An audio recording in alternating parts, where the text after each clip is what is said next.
안녕하세요. 우리는 이미선을 넘은 녀석들이에요. 에요. 안녕하세요. 안녕하십니까. 네, 저는 역사고자 역거 미셸입니다. 안녕하십니까. 역변, 역사를 사랑하는 변호사 박지훈입니다. 네네. 반갑습니다. 저희가 네. 그분이 가시는데 썬킴 대타. 썬킴보다 훨씬 나은 사람들이 썬킴이 뭐길래 그러니까. 지가 뭔데. 그래서 썬킴보다 훨씬 이럴 나은 때는 이런 분. 표현을 쓰지 우리. 똥 차가고 세차 왔다. 그렇죠. 경영학을 전공하셨지만 역사를 너무 사랑하신다는 우리 정창근 교수님을 아우, 소개하겠습니다. 반갑습니다. 안녕하세요. 안녕하세요. 네, 네, 정창근 안녕하세요. 교수입니다.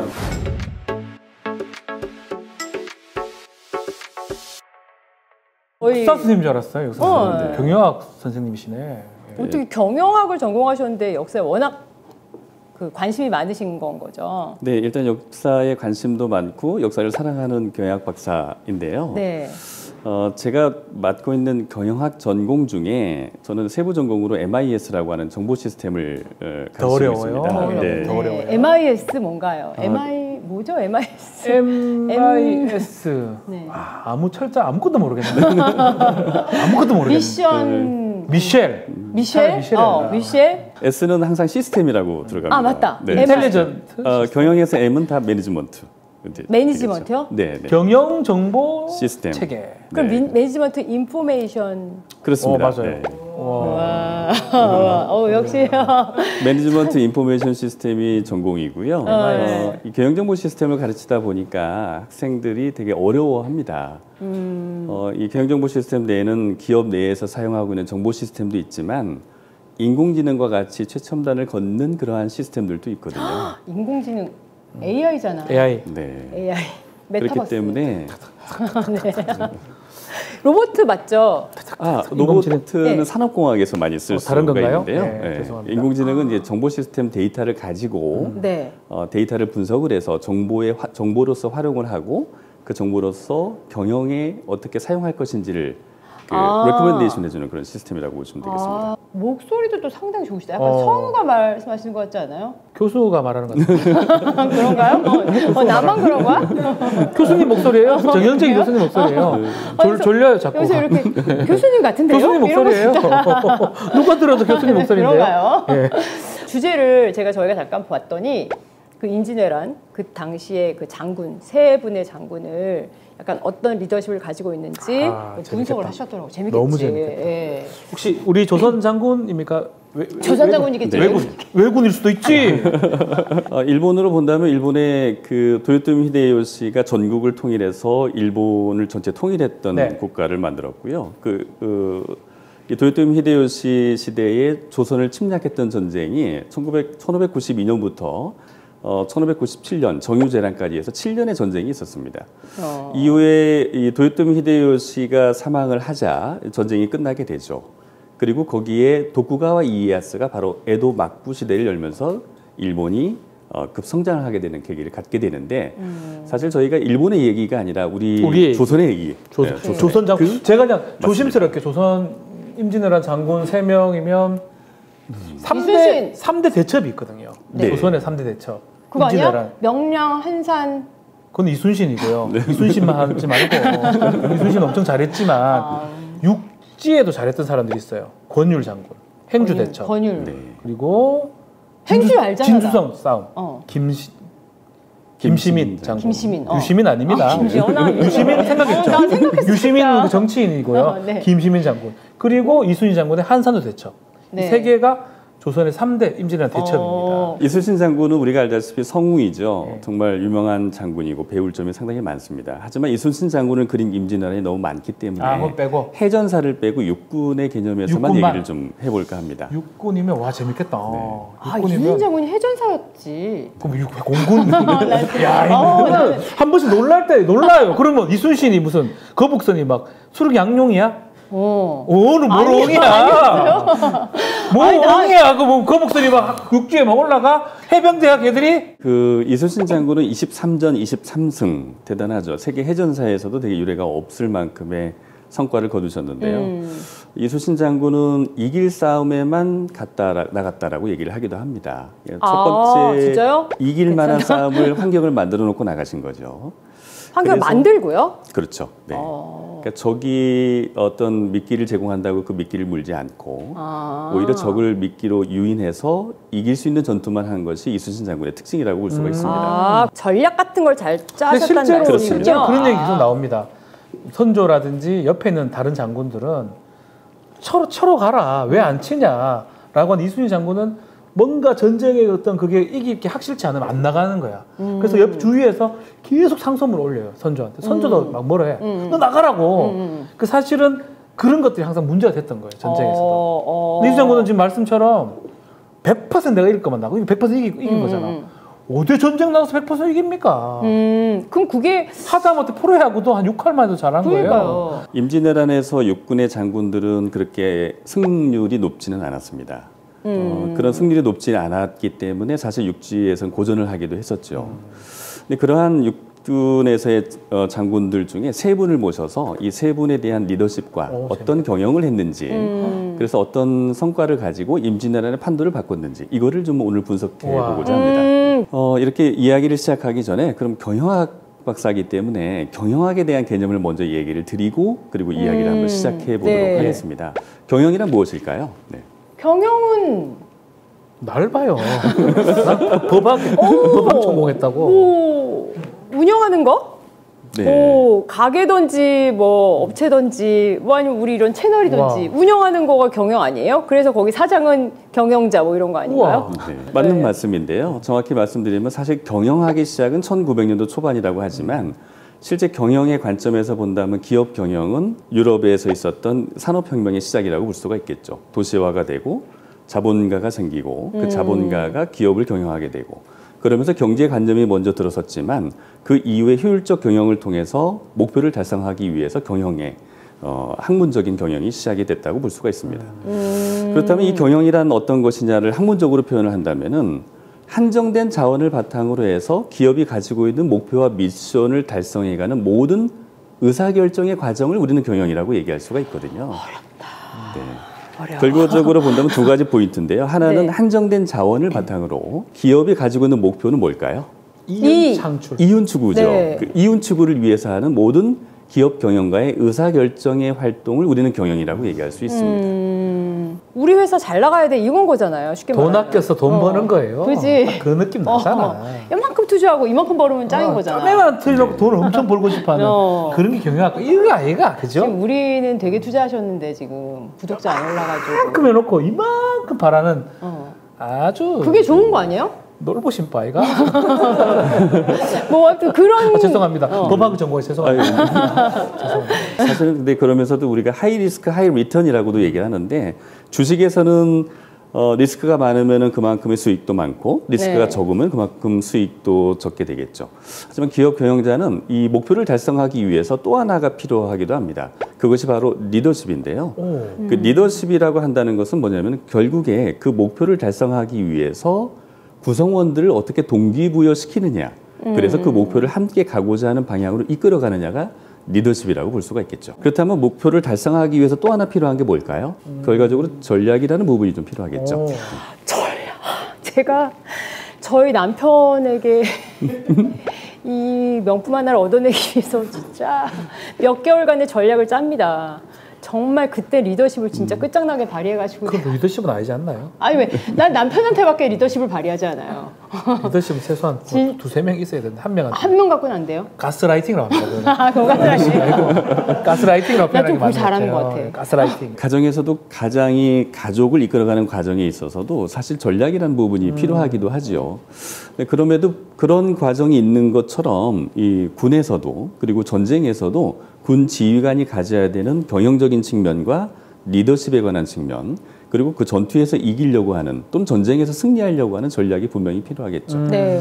그런 측면에서 전략이란 어디서부터 왔는지를 좀 살펴볼 필요가 있는데요. 이 전략이란 개념은 동아시아를 기준으로 본다면 중국의 춘추 전국시대에서부터 왔다라고 볼 수가 있습니다.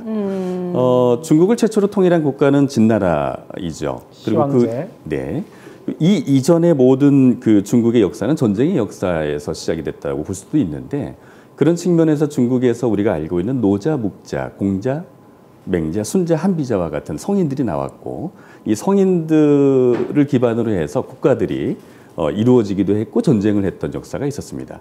이때 전략의 개념이 수립이 됐고 그 전략에 의해서 국가 간의 전쟁도 있었고요. 그 전략의 제일 승자라고 할 수 있는 사람은 누구냐라고 한다면은 시황제, 진나라의 시황제라고 볼 수가 있겠죠. 이러한 부분들이 사실은 군사적 용어로서 1700년도 초반까지 활용되다가 1700년도가 넘어서면서부터는 이제 그 산업혁명 이후에는 기업에 많이 활용되어서 기업 경영에도 전략이 필요로 한 그런 시대가 오기도 했습니다. 지금 오늘 1592년도에 있었던 임진왜란 또한 네. 전쟁에서 승리하고자 하는 장군들의 또는 국가 경영자의 전략 또한 필요했던 시기라고 보여집니다. 그런 측면에서 이 국가를 경영하는 선조의 입장, 군을 경영하고 있는 장군의 입장, 그리고 동기부여 차원에서의 리더십의 개념, 그리고 이 그 전략의 개념으로 접근해서 바라본다면은 새로운 의미를 찾을 수 있지 않을까 싶습니다. 재밌다. 사실 우리가 장군들을 그렇게 생각을 해본 적은 없었는데 정말 듣고 교수님 말씀을 듣고 제가 보니 예상한 대로 두 분은 맞네요. 김시민, 권율 장군 이렇게 2대 대처. 나 신립장군 기억나요? 알아요? 누군데요? 들었던 기억나요? 딴 사람으로 착각할 것 같은데. 아니야. 이름 기억나. 누구 이름 막 신립이란 이름. 신립 약간 외자라서 조금 저기 탕금대. 근데 어딘데? 어디? 뭘 자꾸 내한테 오게요? 설명을 해줘야죠. 아니, 어떻게? 우리나라에서요. 우리나라 지금 좀 조선 싸움이 뭐 일본과 싸우겠어요? 그래요. 거기 우리나라 어딘가 맞죠? 탕금대요. 어딘가 봐. 경상도? 전라도? 전라도. 그러니까 틀리는 거죠. 전라도 못해요. 어디야? 경상도? 충청도에 충청도. 충청도. 근데 왜 보기 안 줬어? 이거 반칙 아니에요? 뭘 그게 아니면 충주. 하여튼 그래. 예. 아무튼 나 그때 신립장군 기억났어요. 그 신립장군의 또 리더십이 훌륭했나요? 전체 임진왜란을 통틀어서 크게 3대 대첩으로 부른다면은 한산도 대첩과 더불어서 행주 대첩, 진주 대첩을 우리가 꼽을 수가 있는데요. 하지만 이 승리했던 두 장군에 비해서 전멸을 했던 신립 장군의 이야기 또한 우리가 반면교사로 삼을 필요가 있겠습니다. 네. 패장이에요. 전멸이에요? 패장이에요. 왜? 너무 싹쓸이 당해요. 그래서 일본이 몰려오는 거죠. 그러면 그 패인을 한번 분석해 보시려고 했던 거예요? 그렇습니다. 비교가 되니까. 그랬네요. 그래서 두 명의 성공했던 장군의 이야기와 네. 그리고 실패를 했지만 이 신립 장군의 사례를 통해서 우리가 그 리더십과 경영적인 측면을 좀 바라보고자 하는데요. 사실 저렇게 패배해서 전사를 했던 장군들도 많이 계셨습니다. 그러한 모든 장군들이 좋다 나쁘다를 떠나서 임진왜란 때 나라를 위해서 목숨을 바쳤던 분들한테는 상당히 감사한 마음이 있지만 네. 우리가 전쟁의 결과를 통해서 바라보았을 때는 임진왜란이 끝나고 나서 징비록을 통해서 우리가 전쟁을 대비하자라고 했던 유성룡의 이야기도 있었고요. 그런 측면에서 후대에서 바라볼 수 있는 그런 교훈적인 측면도 있어서 세 장군을 선정해 보게 됐습니다. 네. 재밌겠어요. 그러면은 제일 먼저 어떤 장군부터? 우리 먼저 패자부터 시작을 하죠. 네, 아우, 신립 장군. 안타깝습니다, 신립. 당시에 신립 장군은 46세 그리고 나랑 동갑이야. 그러니까 어렸어 어떻게? 뭘 어린 건 아니지. 그리고 김시민 장군은 39세였고요. 권일 장군은 56세였습니다. 1592년도 4월이 되자 일본은 이제 조선을 침략하게 됩니다. 이것이 바로 우리가 알고 있는 1592년도, 지금부터 약 430여 년 전에 임진왜란이 되겠습니다. 네. 조선이 건국이 언제 됐는지 혹시 기억하세요? 1392년이요. 그렇죠. 역시 변호사님이라서 되게 딴짓하다가도 빨딱 대답한다 방금. 연도마요. 그렇다면 우리가 200년이 지난 시기이기 때문에 200년 동안 우리가 역사를 잘 살펴보면은 외세와의 전쟁이 있었다 없었다? 200년간은 좀 적었던 것 같아요. 네, 없었다고 봐야 되겠죠. 거의 없었다고 봐야 되겠습니다. 물론 이제 세종대왕 때 사군 육군을 위에 북부 여진족들 설치를 하면서 여진족을 이제 토벌했던, 그래서 현재 지도를 만들기도 했고 대마도를 그러니까 당시에 쓰시마섬, 그러니까 대마도죠. 대마도를 점령해서 관리를 파견하기도 했던 것이 세종대왕이지만 실제 외부하고의 큰 전쟁이 없었던 평화의 시대가 바로 200년이었고요. 네. 200년 동안 준비가 안 돼 있었던 조선이 처음으로 걷던 대규모의 전쟁이었다라고 볼 수가 있겠습니다. 1592년 그때 주변 정세를 본다면은 중국 같은 경우는 이제 명나라 내부의 문제들도 있었지만 일본 같은 경우에는 이제 전국 시대를 통일했던 도요토미 히데요시가 명나라를 치고자 조선의 땅을 빌리자라는 명분으로 조선의 임진왜란을 시작하게 됐는데요. 정명가도. 그렇습니다. 다 했잖아. 썬킴 형이. 아이, 저 내 머릿속에 지우개가 있어요. 네, 알겠습니다. 죄송합니다. 네, 자꾸 지워져요. 우리가 역사에서 사실 이렇게 아픈 역사가 있지만 그걸 살아남을 수 있는 방법이 하나가 있습니다. 그 모든 아픈 역사를 다 기억하고 있다면은 그렇다면 우리가 그거를 너무 고통스럽겠죠.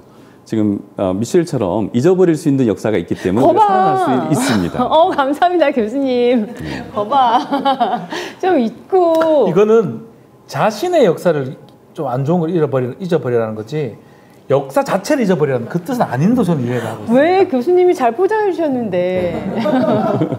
이때 그 일본군은 15만 명을 초기에 투입을 하게 되고요. 부산진과 동래성을 통해서 처음에 이제 임진왜란을 시작하게 됩니다. 네. 나중에 한 5만 정도가 추가가 되면서 약 20만 명 정도가 전쟁에 참여했다고 알려져 있습니다. 이 당시에 조선은 인구가 몇 명 정도 됐을까요? 이걸 어떻게 알아? 한 100만 명은 넘지 않았었겠나? 100만 명. 우리나라의 그 어떤 기록들로 본다면은 500만 명에서 1,200만 명 정도 사이다라고 되어져 있는데요. 일반적으로 그래서 한 700만 명 정도의 인구가 있었다라고 얘기를 하기도 합니다. 이에 반해서 일본은 약 2배 정도, 그래서 약 한 1,400만 명 정도의 인구가 있었잖아요. 지금도 일본은 우리보다 좀 2배 정도 되잖아요. 거의 2배가 되는 거죠. 중국 역시 마찬가지로 지금의 우리의 20배 정도의 인구가 있었다고 볼 수가 있겠습니다. 이런 상황에서 우리는 사실 전쟁에 참여할 수 있는 준비가 안 돼 있던 게 사실이죠. 200년 동안 전쟁 준비를 못 했던 것도 있었고, 사실 10년 전에 율곡 2위는 10만 양병설을 통해서 전쟁을 준비하자, 대비하자라고 했지만 내부에서도 대비를 하지 못했던 상황이었는데, 그 이유 중에 하나는 약 700만 명이라고 가정을 했을 때 여자들은 군대를 가지 않지 않습니까? 네. 여자 빼고, 그 다음에 나이 드신 분 빼고, 어린아이 빼고, 양반은 군대 갈까요? 안 가겠죠? 군대 가지 않습니다. 네. 노비는 군대 갈까요? 못 가겠죠. 군대 가지 않습니다. 아, 왜요? 양반 일을 해야 돼서? 네. 노비는 사람이 아닌 걸로 취급을 됐었죠. 네. 부속 부무로 취급이 되기도 했었죠. 그래서 실질적으로 양인들만 갈 수가 있는데요. 그 양인들 중에서 또 실질적으로 이 지방 관리에 파견되었던 장군들의 녹봉을 일부 양인들이 모아서 주기도 했습니다. 그렇기 때문에 현실적으로 본다면은 장부에 올라와 있는 군인들의 숫자보다 현실적인 숫자는 매우 적었다라고 알려져 있습니다. 아, 진짜 적은 인원으로 나서 싸우셨었겠다. 그러니까 그러면. 기재된 거는 예컨대 10만이면 네. 실제로는 그 10만이 안 됐다는 거죠. 기재만, 세금 거두는 기준으로. 그 정도는 나도 알아들어요. 되게 풀어서 설명해 주고 있어. 그 당시에도 병역 비리가 있었을 수 있겠다라고 볼 수가 있는 거죠. 이런 측면에서 전쟁을 준비하지 않았던 조선이 일본군의 정예병사였죠. 당시에 동아시아에서는 제일 막강한 군대를 가지고 있었던 일본이 20만 명을 일시에 이렇게 침략을 했다는 것은 조선의 입장에서도 막을 수 없는 그런 환경이었다는 것은 그렇게 보여지기도 합니다. 이때 부산진을 공격당하고 동래성을 공격당하고 바로 상주로 일본군은 올라오게 되는데요. 일본군은 이렇게 그 1군부터 해서 몇 개 군으로 나누어서 조선을 침략하게 되는데 가장 그 선봉에 섰던 군을 1군이라고 하고요. 고니시 유키나가가 1군 선봉장이 됩니다. 2군 선봉장은 가토 기요마사가 되거든요. 가토 기요마사는 사실 도요토미 히데요시의 오른팔이었고요. 고니시 유키나가는 왼팔이었다고 볼 수가 있습니다. 이런 애들까지는 제가 안 외워도 되겠죠? 그럼요. 네. 어렵네요. 네. 그런데 이제 그 1군과 2군을 중심으로 북상을 하게 되고 3군과 4군은 1, 2군을 지원하는 형태로 이제 오게 되고 그 이외의 군들은 보급을 담당하는 형태대로 이제 북상을 하게 됩니다. 이때 이런 소식을 들은 조정에서는 난리가 났죠. 그러면 어떻게 우리가 일본군에 맞닥뜨려질 것인가라고 대항을 해야 되는데 그때 당시에 선조의 입장에서 가장 먼저 취한 조치가 뭔지 아십니까? 선조 같은 경우는 조금 비굴 그 자체니까 명나라 가서 뭐 보고했을 것 같아요, 왠지. 일단 아닙니까? 보고하기 이전에 급한 나머지 일본으로 통신사를 파견을 했었거든요. 아이고. 그 전에 통신사를 파견했을 때 황윤길과 김성일을 두 사람이 반대로 보고를 하죠. 서로 반대로 보고를 합니다. 근데 그 중에 김성일은 전쟁이 일어나지 않을 것 같다, 대비하지 않아도 된다라고 얘기를 합니다. 그래서 이 전쟁이 실질적으로 일어나고 나서 김성일을 먼저 파직을 시킵니다. 아이고야. 네, 파직을 파직 갖고 시키고 돼? 나중에 김성일은 또 진주성 싸움 이런 데 가서 전쟁도 하고 그래요. 그래요 또 그분은? 근데 그것도 좀 슬픈 게 이게 다 분단 정치잖아요. 한쪽이 이 정치 세력이 전쟁이 일어난다니까 반대 애들은 그냥 안 일어난다고 얘기를 한 거예요. 그냥 그런 것도 있는 거예요. 먼저 얘기한 게 왜 우리 반대니까. 반대해야 무조건 반대를 해야 돼. 반대를 위한 반대. 네, 황윤길이 먼저 전쟁이 일어날 것 같다고 얘기를 하고 나서 김성일한테 묻자 김성일은 같은 전쟁이 일어날 것 같다고 보고를 해야 되는데도 불구하고 전쟁이 일어나지 않을 것 같다고. 내가 먼저 답해야 되는데 이런 느낌이야. 그러니까. 뭐야. 그래서 유성룡이 묻습니다. 나중에 별도로 묻죠. 왜 이렇게 답을 했느냐라고 했더니 하는 얘기가 반대파가 그렇게 얘기해서 난 반대로 얘기했습니다라고 얘기합니다. 뭐야 그게.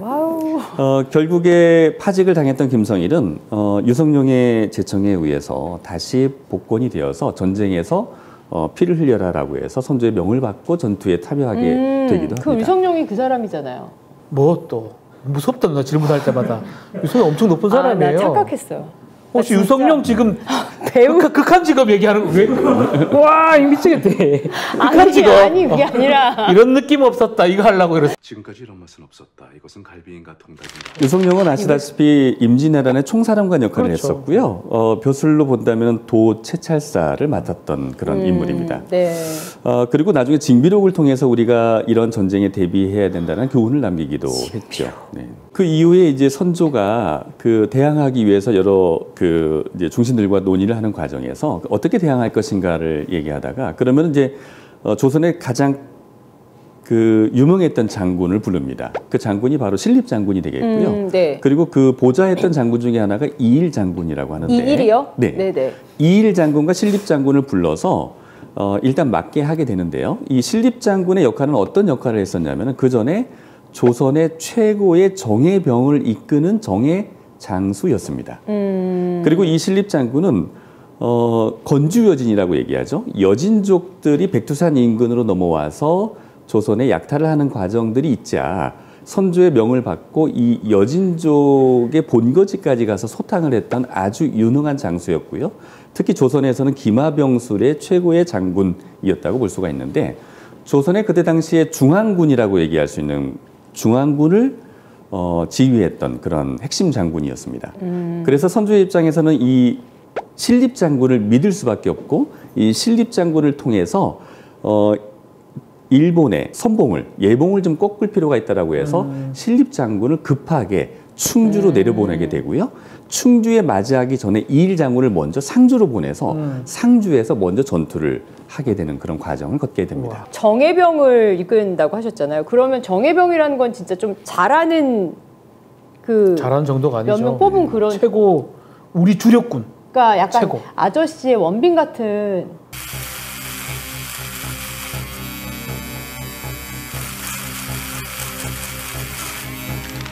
약간 그 매치가 좀 덜 되는데 그렇게 생각합시다. 그런 느낌. 그런 사람이 군인들이잖아요. 원빈이었으면 저기 이겼겠죠. 이겼겠지. 원빈이면 나 오늘만 사는데 내일 사는 새끼들은 못 이긴다고. 못 이기지. 다 죽여버릴 건데. 내일만 사는 놈은 오늘만 사는 놈한테 죽는다. 그랬는데 어쨌든 그런 정예병을 이끌었다고 하니 굉장히 믿고 보냈겠어요. 신립 장군은. 모든 걸 믿은 거죠. 그치, 그러겠어요. 정말 신립 안 되면 큰일 난다고 생각 보냈겠죠. 여긴 신립이다, 신립뿐이다 이랬을 텐데. 그렇습니다. 조선의 모든 조정에서도 그랬고 모든 조선의 모든 사람들이 신립 장군만 바라보고 있었던 상황이었었고요. 신립 장군은 그래서 이 조선의 최정예 기마병과 더불어서 최정예 군대를 8,000명을 이끌고 충주로 가게 되는 그런 상황이 됩니다. 그런데 이때 갑자기 비보가 들려오죠. 미리 가서 상주에서 전투를 벌였던 이일 장군이 고니시 육기나가에게 대패를 당하고 다시 뒤로 물러나게 됩니다. 물러나서 충주에서 이 신립 장군과 다시 맞아서 회의를 하는 그런 상황을 맞게 되는데요. 이때 당시에 많은 사람들이 신립 장군을 믿고 보낼 때 도 채찰사였던 유성룡은 이런 얘기를 합니다. 선조에게. 신립 장군이 용맹하기는 하지만 지략이 부족할 수 있으니 그래서 이 지략을 대신해 줄 수 있는 종사관을 딸려 보내고 싶다라고 얘기를 합니다. 누군가 파악을 했네. 그렇습니다. 네. 그래서 이 그 유성룡은 신립 장군의 부관으로 김여물이라는 종사관을 딸려보내게 되죠. 그리고 김여물과 더불어서 신립장군은 충주에서 일본군을 맞닥뜨리는 상황이 되는데요. 지금은 현재 경부고속도로가 대전을 통해서 네. 서울로 이어지는 경부고속도로가 있지만 조선시대에서의 그 경부고속도로 역할을 했던 주 도로의 개념은 상주를 부산에서부터 한양까지의 거리 중에 상주와 충주를 거쳐서 올라오는 도로로 되어 있었다고 합니다. 일본 국도. 일본 국도가 바로 충주를 지나는 네. 도로였었죠. 그 탄금대에서 대비를 하고 있었는데 이일 장군이 패배했다는 소식을 듣고 내부에서 장군들끼리 회의를 합니다. 이 회의를 진행하는 과정에서 회의를 진행하는 과정에서 많은 장군들이나 부관들이 이런 얘기를 합니다. 신립 장군에게 네. 장군님, 우리가 병력도 열세이고 그리고 일본이 우리보다 가지지 못한 것들을 가지고 있습니다. 조총이라는 걸 가지고 있죠. 그런 상태에서 일본군은 정예병들이 왔고 규모가 훨씬 크니 우리가 이 탄금대에서 벌판에서 싸우게 되면 우리가 질 수도 있으니 네. 조령산맥으로 들어가서 매복을 하는 게 좋겠다라고 모든 장군들이 얘기를 합니다. 산에 숨어가지고.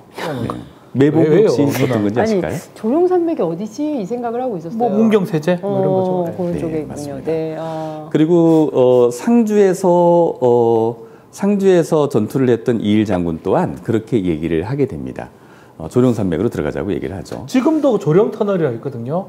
그 조령터널이 이제 중앙고속도로 가는데 엄청 길어요. 아 그래요? 아주 그러니까 그 충청도하고 경상도 구분하는 그게 산맥이거든. 그 안에 이제 샛길로 들어오면 숨어 있다가 쏴 죽이자 이런 어떤 건의를 한 것 같아요.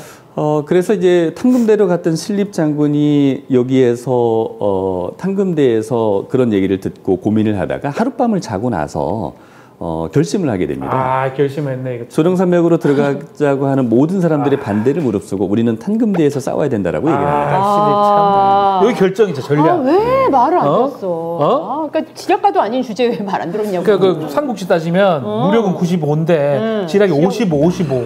진짜. 55가 안 돼. 그런 측면에서 안 되는 많은 사람들이 거구나. 아쉬워하는 부분이 결과적으로 리더의 역할 중에 하나는 많은 얘기를 들어주는 사람들의 리더들을 우수하게 평가를 하는 경우들이 있는 것 같습니다. 네. 독불 장군은 안 돼. 네, 많은 장군들이 이야기를 했을 때 조령산맥에 가서 매복을 했었으면 결과는 달라질 수 있을 것이다라고 생각을 하는데 탄금대에서 전면전을 하게 됐고요.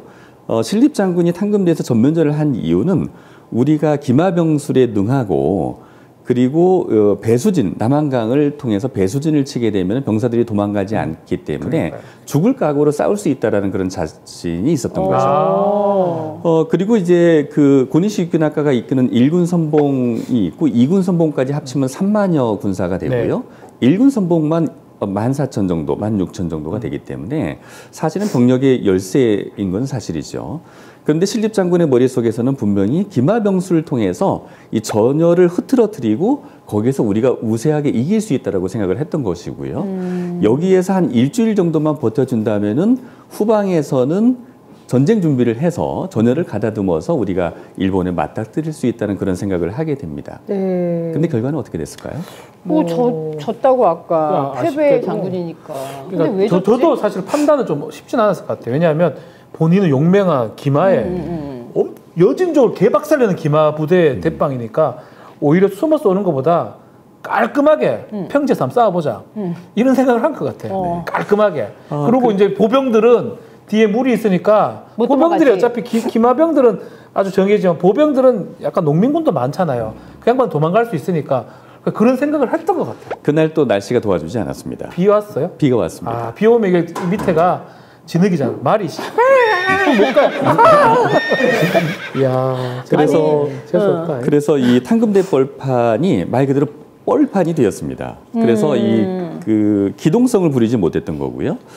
하루 만에 반나절이 지난 시기에 전멸을 하게 됩니다. 그럼 비가 와서 뺑이 근데 된 거예요? 조총도 비 오면 못 쏘잖아요. 하지만 조총은 훈련이 잘 되어 그럼 이렇게 있었던지 뒤에서 애들이 막 이렇게 막 비 막아줘요. 진짜라니까 조총 누나 이 따발총이 아니에요. 그럼요. 1분씩 걸리는데 푹 가잖아요. 비 오면 이게 뭐 안 붙는다 이게 불이 안 붙는다니까. 아, 불 붙어야 되지. 비가 와서 그 뻘판이 되었지만 당시에 전투했을 때 비가 왔는지는 확실하게 나와 그게 있지는 이제 않습니다. 비가 와서 땅은 안 좋은데 다시 비가 더 내리지 않으니까 조총은 사기 가능했겠네요. 그렇습니다. 또 하나는 이제 신립장군의 생각으로는 조총이 장전을 하고 다시 쏘려면 시간이 걸리니까 말을 타고 들어가자고 생각했는데 일본 군대는 장전은 뒤에서 하고 있고요. 앞에서는 쏘게 되고 연속 발사가 됩니다. 네. 오다 노부나가 아까 그 얘기했는데 오다 노부나가 만든 거예요. 이렇게 총 쏘고 있으면 뒤에서 장전하고 다시 얘들이 나가면 뒤에 더 돌아가고. 그 생각은 못했구나. 사실은 근데 이거 뭐 다른 얘기긴 한데 병자호란 같은 거 할 때 실제로 우리는 총기 부대가 있어요. 임진왜란 때에서 사루구 전투라고 그때 이 여진족의 기마병한테 개박살 나요. 지금처럼. 그러니까 그 기마병들이 너무 빨리 오니까 총 쏠락 하는데 바로 앞보고 바람 불어가 안 보이고 막 말 금방 다 싹쓸이 당해버린다니까. 아니, 그걸 보면 어쩌면 운이 좋았으면 그러니까 또 아쉬운 것도 약간 있는 복골복인가. 복골복 있는 거죠. 그럴 때 우리가 지금까지 전해져 오는 그런 말이 하나가 있죠. 이러한 상황을 두고 이 고니시 유키나카가 이끄는 일군 선봉에 맞서서 싸웠던 용맹함은 있었지만 무모함 또한 있었던 거잖아요. 그래서 우리는 이거 무모함을 뭐라고 표현했을까요? 우리가 무대포 정신으로 간다라고 얘기를 하기도 하죠. 그죠? 무대포 정신. 무대포 정신이 어떤 의미로 이해하고 계세요? 무대포는 진짜 그냥 뭐 앞뒤 안 보고 그냥 막 밀치고 가는 거. 그렇죠. 네. 그렇게 이해하고 있죠. 네. 아니에요? 무모함을 가진 사람, 또 무모한 행동을 하는 경우. 말 그대로 어떤 경우는 대포가 없는 거야? 뭐 이렇게 얘기하기도 하죠. 근데 이 대포라는 말이 사실 일본 말로 조총이란 뜻입니다. 대포 없이 싸운다? 네, 그래서 대포 없이 싸웠기 때문에 여기서 전멸을 했다라고 얘기를 하기도 하죠. 무대포가 나온 거구나. 그렇습니다. 그래서 우리가 신립장군의 모습을 보고 무대포 정신으로 싸웠다라고 얘기를 하기도 하죠. 수밖에 없었다. 일본 군대가 입었던 옷이나 갑옷이나 이런 것들 보면 막 반짝반짝거리잖아요. 그렇죠. 그래서 우리가 보통 보면은 이제 삐까번쩍하다라는 얘기 들어보셨나요? 네네네. 삐까번쩍하다라고 얘기도 하고 삐까삐까하다라는 얘기도 들어보셨죠. 삐까삐까하다는 얘기는 대등하다는 얘기도 되겠는데 삐까번쩍하다는 말을 해석을 해보면 반짝반짝이라는 뜻입니다. 사실 이게 일본 말이거든요. 그래서 삐까라는 말 또한 일본 말이라고 볼 수가 있습니다. 삐까삐까 그러니까 쌤쌤. 네네. 맞죠.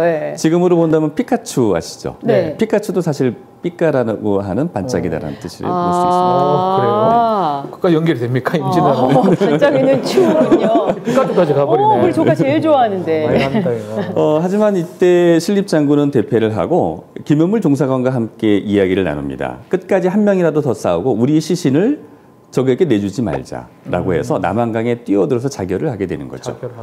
자결을 한 그 신립장군은 이 용맹함 때문에 지금도 탄금대에 가면은 이 신립장군의 동상이 세워져 있기도 한데요. 신립장군이 무모하게 이렇게 전투를 벌여서 하루 만에 대패를 하게 되고 이 싸움을 통해서 바로 1군과 2군, 일본의 1군과 2군은 한양으로 진격을 하게 되고요. 한양에 있던 선조는 바로 한양을 버리고 평양으로 도망가게 되고 나중에 의주까지 가게 되는 계기를 만듭니다.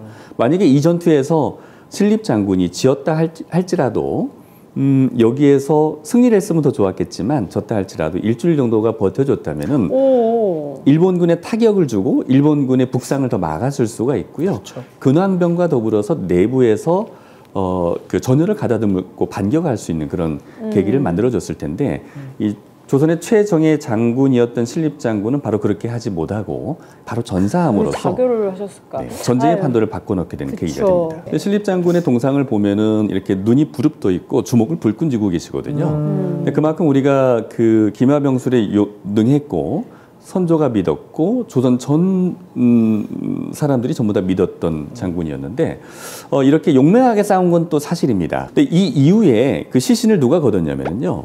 병사들이 거둡니다. 이 시신을 거두어서 어디로 가느냐면 딱 거둠과 동시에 이 시신을 봤더니 눈을 부릅뜨고 있고 주먹을 불끈 쥐고 계시는 거예요. 화가 나가지고. 이 모습을 그대로 해서 그 동상도 그렇게 만들어졌다고 하는데 그런데 이 시신을 이제 일본 말로 표현하는 구르마가 되겠죠. 네, 가마가 되겠죠. 거기에 이제 모셔서 병사들이 이 시신을 모셔둔 곳이 간 곳이 어디냐면 경기도 광주입니다. 이 경기도 광주에서 묘를 만들어주게 돼요. 그러니까 만들어준 묘가 있는데 이 조선 최정예 장군이었고 기마병에 능했고 그럼에도 불구하고 여기에서 전멸을 당했단 말이죠. 그래서 그 임진왜란 이후에 이 신립장군의 묘를 지날 때마다 말들이 지나가면서 전부 다 거기서 울부짖었다고 얘기합니다. 이렇게 한 거야. 다. 네. 이렇게 한 거야. 그러니까. 안 갈라 그러고 말이. 말들도 우리 말이. 장군 막 이런 거잖아. 가지 않고 거기에서 멎었다라고 합니다. 아유. 그런데 어떤 선비가 신립장군의 묘를 향해서 그렇게 소리를 질렀다라고 그래요. 당신의 우둔한 전략 하나 때문에 8천 명의 모든 우리 정예병들이 다 죽었어. 라고 해서 신립장군을 그렇게 나무랬다고 합니다. 근데 갑자기 신립장군 설화처럼 하늘에서 천둥번개가 치는 겁니다. 천둥번개가 치면서 옆에 있던 바위를 깨버립니다. 그 깬 바위가 두 개로 갈라지게 되는 거죠. 네. 갈라지게 되면서 그 이후에 다시 하늘이 맑아지게 됐고 그 다음부터는 지나가던 말들이 거기서 울지 않았다라고 그래요. 그때 옆에 갈라졌던 바위가 아주 유명한 바위가 됩니다. 잘 알고 계시는. 흔들바위. 뭐라고? 설악산에. 설악산에. 이 바위가 네. 곤지암이라는 바위입니다. 그래서 곤지암의 유래는 바로 신립장군의 유래다라고 볼 수가 있는데요. 곤지암 뭐 요즘 그 귀신 곤지암 거기 휴게소. 그러니까 곤지암 휴게소가 귀신 많이 나오죠. 이 신립장군은 결과적으로 보았을 때 경영적인 측면에서 효율적이지 못한 전투를 하게 된 거죠. 그러니까 한정된 자원인 8,000명의 병력 중에 3,000명의 정예 기반병이 있었고요. 5,000명의 보병들이 있었는데 네. 이 전체를 가지고 일본군에게 대항했을 때 어떻게 하면 이길 수 있느냐를 경영적인 측면을 못했던 거라고 볼 수가 있겠고 네. 전략도 잘못 세웠다라고 볼 수 있습니다. 이 안타까운 마음을 받아서 이후에 신립장군의 설화들이 상당히 많이 나오게 됩니다. 그 중에 하나의 유명한 설화 중에 하나가 여인내에 대한 이야기인데요. 네. 잠깐만 소개를 좀 네. 해드리면은 신립장군이 이제 그 젊었을 때 사냥을 나갔다라고 그래요. 근데 사냥을 나갔는데 그 사냥을 나갔는데 거기에서 어느 이제 날이 어두워져서 어느 집에 머물게 됐는데 거기에 여인 과부 혼자서 사는 집에 머물게 됐다라고 합니다. 근데 여기에 과부 혼자 살고 있는데 밤이 됐는데 과부가 울더라라고 그래요. 그래서 왜 우느냐라고 물어봤더니 귀신이 나타나서 시부모님도 돌아가시게 되고 남편도 죽었습니다라고 얘기합니다. 본인도 언제 죽을지 모른다. 그래서 이 귀신에 너무 무섭다라고 얘기를 합니다. 그러니까 신립장군은 그 얘기를 듣고 나서 내가 해결해 주겠다라고 얘기를 합니다. 그리고 나서 원인을 찾게 되는 거죠. 그리고 며칠을 묵으면서 그 귀신을 만나게 됩니다. 그리고 왜 이렇게 나오느냐라고 물었더니 자기도 억울하게 죽어서 여기 이 집에 묻혀 있기 때문에 네. 나도 그렇게 나와서 해결해 달라고 하는데 사람들이 죽었다라고 얘기를 합니다. 그래서 그 다음날 일어나서 그 집 뒤에 나무 밑을 파보니 억울하게 죽었던 사람의 시신이 나왔다라고 그래요. 그래서 그 시신을 이장을 해서 죄를 지내줬더니 그 이후에부터는 귀신이 나오지 않았다고 얘기합니다.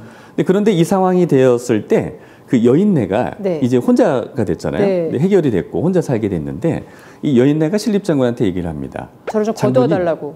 어떻게 하셨죠? 네. 그런 거 잘해요. 네. 그런 거 잘 알아요, 제가 누나가. 굉장히 촉이 발달해 있습니다. 저를 거두어 달라고 얘기를 합니다. 네. 근데 신립장군은 아니다. 나는 이제 본처가 있고 하기 때문에 거두지 않고 바로 이제 자기 집으로 갔다라고 합니다. 거둘만도 한데. 거둬도 되는데. 그래. 근데 그 여인네가 며칠 후에 자결을 합니다. 거두지 그래. 그러니까. 거두지 그걸. 아이고 진짜. 참네. 정말. 인간 존엄성이 없어요, 사람이. 그러니까. 자결했다는 소식을 듣고 네. 신립장군은 낙담을 하기도 하지만 후회를 하기도 거두지 하죠. 그러니까. 그런데 이 탄금대에서 김여물 종사관이 우리가 조령산맥으로 들어가자고 얘기했을 때 신립장군이 하룻밤을 있다가 결정을 하게 되는 상황이 또 되는데요. 꿈꿔요. 네. 이때 꿈을 꾸는데 아, 그 또 여인네가 꿈꾸네. 나오신 건가요? 꿈꾸고 개 꿈꾸고 이게 난리가요. 그때 그 여인네가 나타나서 여자 나타나 그거 한품 얻잖아 그러면. 그래서 이 신립장군한테 얘기를 합니다. 장군님, 가지 말라고 하나요? 아니 탄금대 가라 가라. 갔지. 그러니까. 탄금대에서 싸우세요라고 얘기를 합니다. 그러니까 품었네. 만약 거두었으면 거다. 거두었으면 탄금대까지 같이 왔을 수도 있잖아 그 여자가. 그런 거네. 현시에. 그러면 조령산맥으로 그러면 조령산맥 갔겠지. 갔지. 그래서 이 신립장군은 그 얘기를 듣고 살아생전에 들어주지 못한 그 여인의 얘기를 들어주고자 탄금대에서 싸웠다는 신립장군의 설화가 있을 만큼 아쉬운 전투였다고 볼 수가 완전 있겠습니다. 개꿈이네. 아니 근데 봐봐.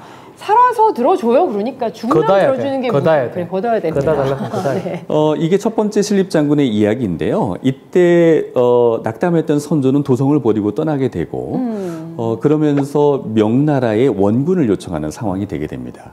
그래서 우리가 이 조선 사회에서 임진왜란에서 첫 번째 대규모 믿었던 신립장군이 전멸을 함으로써 전체 조선군의 사기도 꺾일 뿐더러 조선의 조정은 의주까지 도망가게 되는 계기를 맞게 되는 그런 역할을 하게 되는데 여기에서 아쉬운 거는 경영학적으로 바라본다면은 한정된 8,000명의 자원이지만 그 당시에 열심히 싸워서 일군 선봉장인 고니시 유키나카의 부대에도 상당한 타격을 주기도 했거든요. 근데 이 타격으로 인해서 일군이 바로 올라오지 못하는데 2군 선봉장인 가토 기요마사와 합세해서 올라오게 됩니다.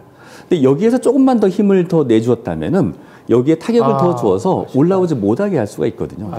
이 신립장군의 이야기와 유사한 조선 초기에, 그러니까 임진왜란 초기의 사건들이 있습니다. 이때 사실은 이제 근황병들이 모이기 시작을 해서 이 시기에 도성의 어떤 모이자, 도성에서 이제 선조를 보호하자라는 측면에서 3군 근황병들이 모이게 되는데요. 네. 이때 3군 근황병들의 숫자가 5만에서 8만 정도 되었다고 합니다. 근황병이라고 한다면은 전국에서 모인 왕을 보호하고자 하는 왕의 군대를 우리는 근황병이라고 얘기를 하거든요. 근데 이때 전라도의 관찰사, 순찰사였던 이광이 이끄는 근황병이 5만에서 8만 명이 있었고요. 그리고 이제 북쪽에는 임진광에서 한응인이라고 하는 순찰사가 이끄는 12,000명의 군대가 있었습니다. 맞네요. 근데 이때 그 1군 선봉장과 2군 선봉장, 일본의 왜군들은 한양을 이미 점령했을 때인데 이때 이 근황병들이 전열을 갖추기 전인 상태였기 때문에 근황병들은 오합지졸의 형태가 되었었던 거죠. 근데 이때 근황병들이 용인에서 전투를 벌이게 되는데요. 아주 그 처참한 전투를 또 벌이게 됩니다. 이때 이광이 이끌게 되는데 나중에 이광은 이걸로 인해서 유배를 가게 되기도 합니다. 근데 5만에서 7만 정도면 엄청나게 많은 군대잖아요. 네. 근데 이때 마찬가지로 이광 또한 이 전략과 어떤 그 통솔력이 부족했던 그런 상태였던 것 같습니다. 그 당시에 유성룡의 징비록에서 나타나 있는 상태로 본다면은 이 용인 전투에 있었던 근황병 5만에서 8만 명은 평균적으로 6만으로 우리가 보고 있는데요. 그 6만 명 정도는 전부 다 나들이 온 군대 같았다라고 표현을 하기도 합니다. 보찜 메고 막 전투하러 온 게 아니고. 근데 이 용인에서 대기하고 있었던 이 6만 명의 근황병들을 맞닥뜨렸던 일본의 장군이 누구였냐면은 와키자카 야스하루라는 장군이었는데요. 유명한 장군이네요. 네. 외적으로 표현이 되기도 하고 해군에서 강했던 일본의 해군에서 강했던 장군이었는데 한양에 있었습니다. 이때 한양에 있었던 와키자카 야스하루가 1,600명을 이끌고 나와서 6만 명하고 싸우는데 이깁니다. 6만 명이 전부 다 흐트러지게 됩니다. 그래서 한양을 수복할 수가 없게 되는 상황이 되는데 이 전에 또 하나의 안타까운 전투가 또 하나 있습니다.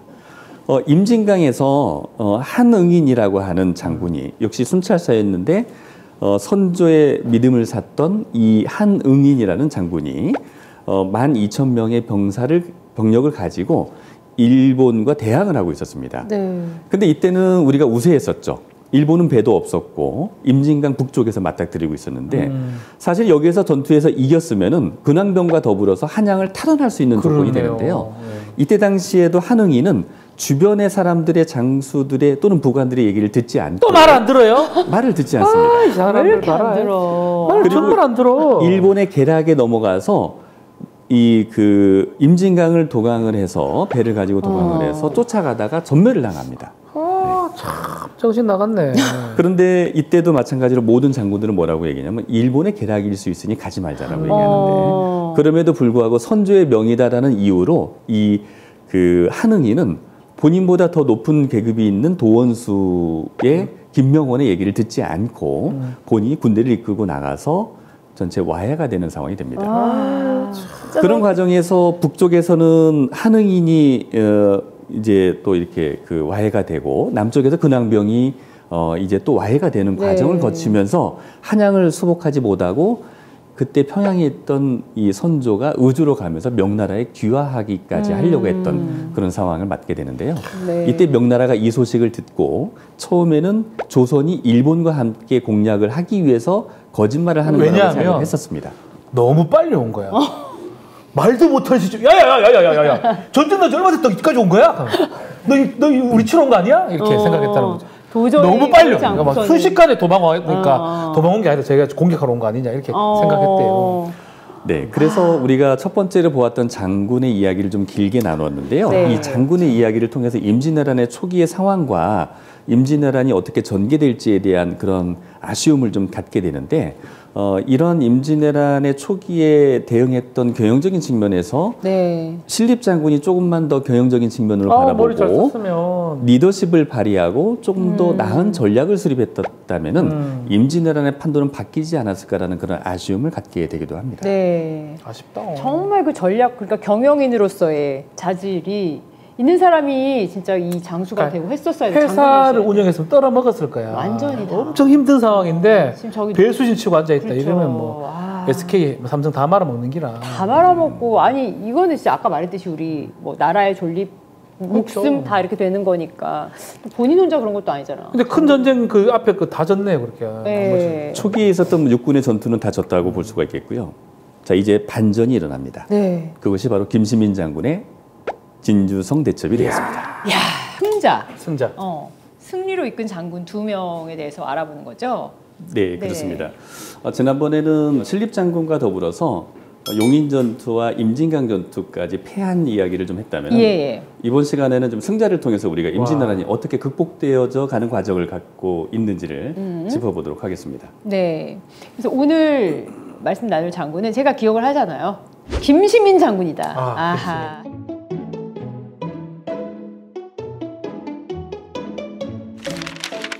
제가 또 유시민 장군이란다. 유시민 작가. 네. 개인적으로 굉장히 존경하는 분이기 때문에 김시민 장군은 또 익히 제가 알고 있었습니다. 알고 있다고요? 네, 알고 있어요. 거기 경상남도에 진주성 한지 얼마 안 됐나 봐요. 전투잖아요. 네. 어떤 그 지략과 또 경영 능력이 있으셨길래 이렇게 승리를 이끄셨는지 궁금합니다. 알고 계시다시피 임진왜란의 3대 대첩이라고 한다면 한산도 네. 대첩과 한산도. 진주 대첩 네. 그리고 행주 대첩으로 우리가 알려져 있죠. 지훈 씨는 왜 써요? 그냥 그중에 이제 진주 대첩은 의외로 잘 모르는 경우가 있고 진주 대첩하면 생각나는 여인을 우리는 떠올리기도 하죠. 몸 바쳤어. 몸 바쳤어. 논계 이동기가 불렀잖아. 떠내려가.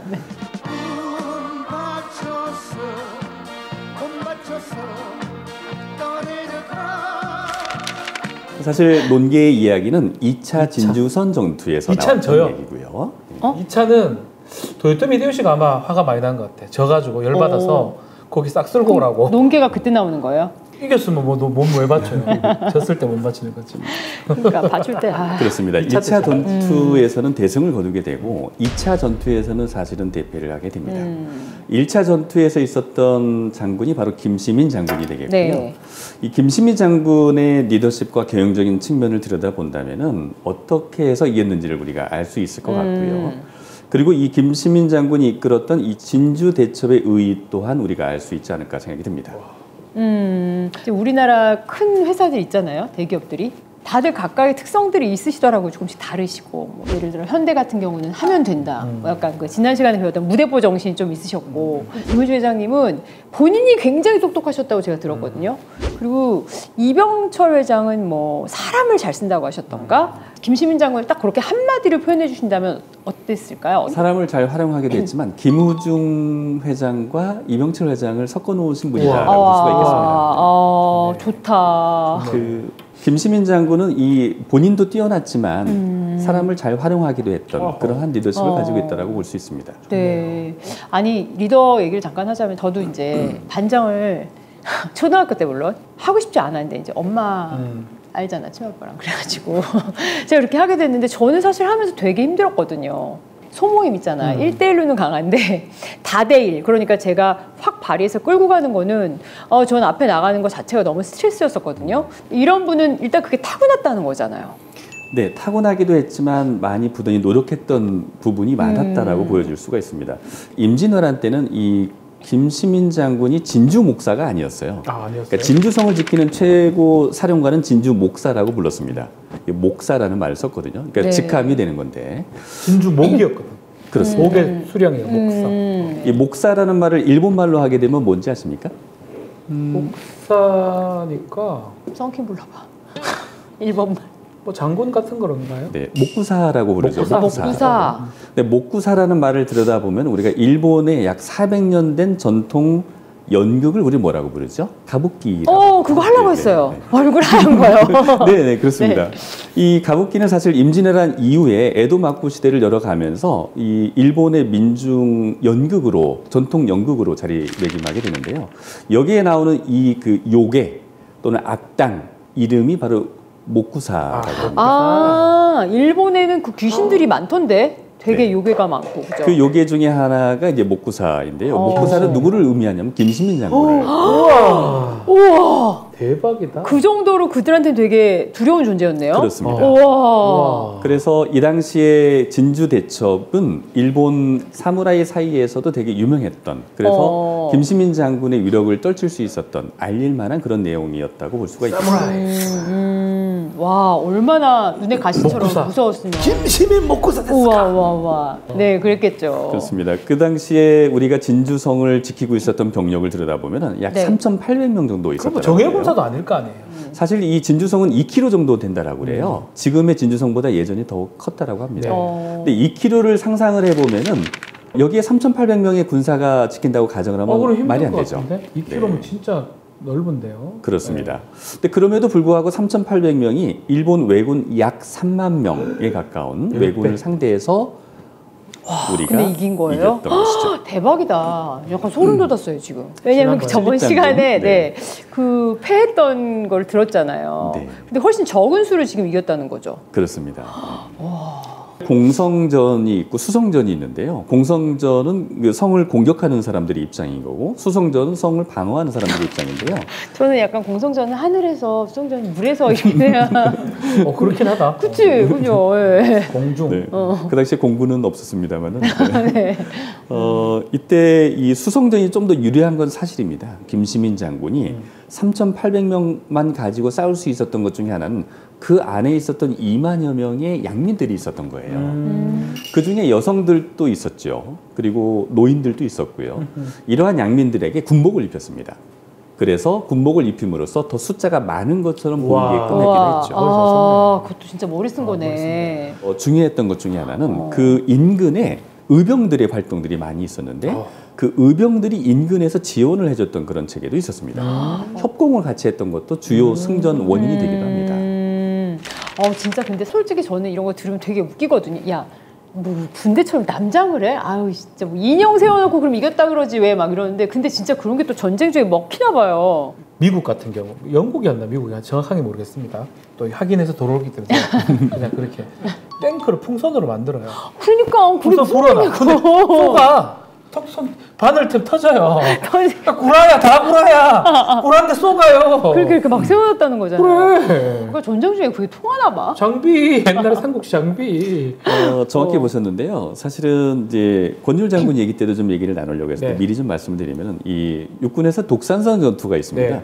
그 독산성 전투에서도 사실은 왜군들이 그 독산성에 갇혀져 있는 권율 장군을 이제 공성을 하기 위해서 준비하고 있다가 수맥을 다 끊습니다. 네. 수맥을 끊고 물을 없게 해서 항복을 하게끔 유도하는 정책을 펴서 전투를 하게 되는데, 이때 권율 장군이 기지를 발휘하죠. 우리는 물이 아직도 많아라고 해서 권율 장군이 타고 있던 말에 쌀을 붓습니다. 쌀요? 네, 쌀을 부어서 쌀로 목욕을 하는 형태를 띠게 됩니다. 어떡해. 기만 전술인 거죠. 우와. 그것도 하나의 전술이군요. 기만 전술. 그래서 외부에 있었던 왜군들이 아직도 저기는 물이 많다고 야, 해서 물세례 파봤네. 말한테 물, 야, 돌았대. 그랬을 거 아니에요. 물이 좀 왜 이렇게 하얗지? 막 이러면서. 그래서 물러났다는 그런 얘기들도 있습니다. 싸우지 않고 이긴 전투가 독산성 전투가 되는 거죠. 쉽게 말하면 속인 거 아니에요? 불 아니에요? 거지. 그죠? 쌀도 아깝다. 또 전투에서도 이러한 기망 전술 또는 이제 속이는 전술 이런 것들을 통해서 전략을 잘 수립하기도 하게 되는데, 김시민 장군은 이 진주성 대첩에서 그러한 기망 전술을 통해서 왜군들에게 더 많은 병력이 있음을 알리게 되기도 하죠. 여기에서 특징 중에 하나는 이때 당시에 그동안 없었던 조선의 군대가 새로운 무기를 가지고 일본군과 싸우게 됩니다. 잘 알고 계시는 비격 진천뇌 같은 경우가 이때 사용을 하게 되는 거죠. 저는 왜 잘 알지 못할까요? 비격 진천뇌.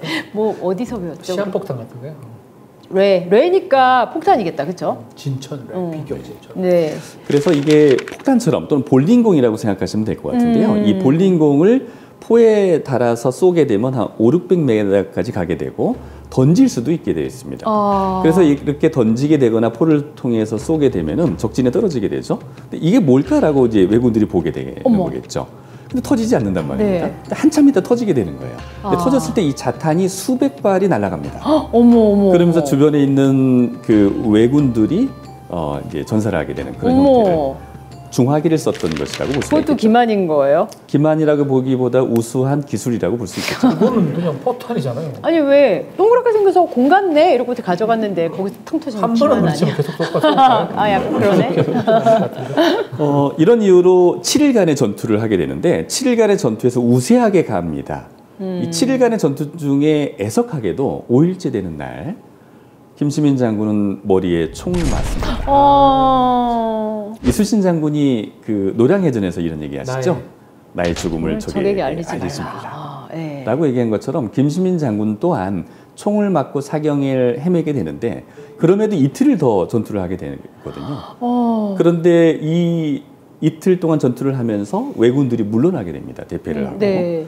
아마 이때도 아마 김시민 장군의 입장에서는 그 리더십을 발휘해서 나의 부상을 알리지 말라라고 얘기하지 않으셨을까라고 저는 개인적으로 생각을 해보게 됩니다. 근데 이때 의의가 뭐냐면은 일본군은 1군과 2군이 평양까지 가게 되고요. 2군 같은 경우는 백두산까지 갑니다. 그렇게 해서 한양을 점령하고 평양성을 점령하고 있을 때 일본군의 입장에서 봤을 때는 이제 보급로가 길어졌기 때문에 보급로를 현지에서 조달을 해야 되거든요. 네. 진주성을 통해서 호남으로 접근하려고 했던 것이 진주성에서 차단이 됨으로써 보급로가 끊겨버리는 그런 실제로 임진왜란 때 저희 진주가 호남의 전라남도 들어가는 곡창지대 바로 앞에 있는 목이잖아요. 네. 그러다 보니까 결국 호남은 외구가 안 돌아요. 몇 번 들어오긴 하지만 물러나고 전주나 이런 데 한 번씩 들어오긴 하지만. 그렇습니다. 그 임진왜란 때는 호남을 공략하지 못하죠. 정유재란 때는 들어가지만 보급로가 끊긴 일본군은 평양에서 더 북쪽으로 진군을 하지 못합니다. 뭐 먹어야 먹을 게 없어서 배고프면 먹으면 전투 못 하거든. 일본의 전투 개념은 성을 공략하고 성에 있는 성주를 죽이게 되면 전쟁이 끝나는 상태인데요. 조선에 와보니까 두 가지를 당황했던 거죠. 첫 번째는 왕이 도성을 버리고 도망갔다. 그래서 왕을 쫓아가니까 보급로가 길어져서 더 이상 갈 수가 없다. 도망간 게 잘한 거야 뭐야. 결국 잘 도망갔다. 하지만 복병이 있더라라고 합니다. 그 복병이 누구냐? 의병 같은 거. 의병입니다. 생각도 못해. 왜냐하면 너무 소름 끼쳤어요. 왜냐하면 걔기들은 사무라이 아니면 평민이에요. 그치 사무라이 일본은 군인 아니면 그냥 평민이고 평민이 전투한다 생각 못하는데 우리는 전투를 하잖아요. 네. 이때 이후에 선조가 그 김시민 장군에게 벼슬을 또 하나 내리게 됩니다. 네. 그 경상우 병마 절도사를 내리게 되는데 이거를 받아들이는 순간에는 이미 사망을 한 전사를 한 그런 상태가 됩니다. 그리고 1년 정도 지나서 1593년 6월 달에 2차 진주성 전투가 있었는데요. 네. 이때는 일본군이 이제 남하를 하게 되고 도성을 버리고 남하를 하게 됐는데 아까 박지훈 변호사님이 말씀하셨던 것처럼 도요토미 히데요시가 이런 얘기를 했죠. 진주성에 있는 모든 사람들을 한 명도 남기지 말고 다 죽여라 라고 얘기를 합니다. 열받은 거야. 저 때문에 졌다고 생각하는 거야. 지들이 새끼들 말이야. 그래서 10만 명의 군사를 동원해서 진주성 공격을 하는 것이 2차 진주성 전투였는데요. 2차 진주성 전투에서 졌지만 일본군한테 너무 큰 타격을 주었기 때문에 일본군이 전라도로 다시 진군하지 못합니다. 그래서 이 전쟁이 계속 길게 가는 과정을 맞게 되는 것이 진주성 전투의 의의가 되는 거고요. 김시민 장군을 우리가 다른 말로 어떻게 부르냐면요. 왕이 죽으면 우리가 묘호라고 부릅니다. 이런 장군들이 만약에 전사를 하게 되면 뭘 줘줄까요? 뭐 호를 줍니까? 그렇습니다. 네. 시호를 주죠. 그 시호를 주는데 그 시호 중에 우리가 이순신 장군 하면 생각나는 것이 충무공이죠. 네. 김시민 장군의 시호가 뭔지 아십니까? 왠지 막 무력공. 말 돼? 공멸공. 공멸공? 진짜 아예 안 모르겠어. 김시민 장군의 시호는 충무공입니다. 같아요? 똑같아요? 네, 그렇습니다. 오. 조선 전체를 통틀어서 충무공의 시호를 받는 분이 총 9분이 되시는데요. 많았네. 맞은 거 아이가? 그 중에서 너무 좋네. 임진왜란 때는 이순신 충무공 장군과 네. 김시민 장군, 권율 장군은 충장공이라는 시호를 받게 됩니다. 충장공, 충무공. 그래서 우리가 진주성에 가보면은 김시민 장군의 그 동상이 있는데요. 거기에도 충무공 김시민 장군 이렇게 되어 있습니다. 우리 너무 충무공은 이순신 장군만 다 있는 줄 그렇지, 알았다. 나도 그런 줄 알았는데.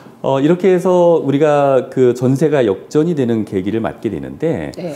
이때 해군에서는 이미 그 옥포해전과 한산대첩이 시작이 되어서 승리를 거두고 육군에서는 이 진주성 대첩을 통해서 일본군의 그 보급로를 차단하는 아주 중요한 역할을 하는 그런 김시민 장군의 리더십을 볼 수 있게 되는 그러한 중요한 전투라고 볼 수가 있겠습니다.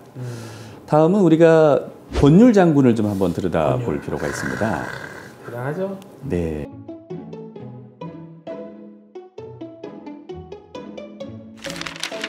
권율 장군은 이제 1593년 2월 정도에 행주 대첩이 있었는데요. 이 행주 대첩에서 또한 우리가 어느 정도 병력이 있었는지 한번 예측을 한번 해보면은 네. 일본군은 계속 3만 명씩 움직이는 것 같죠, 그죠?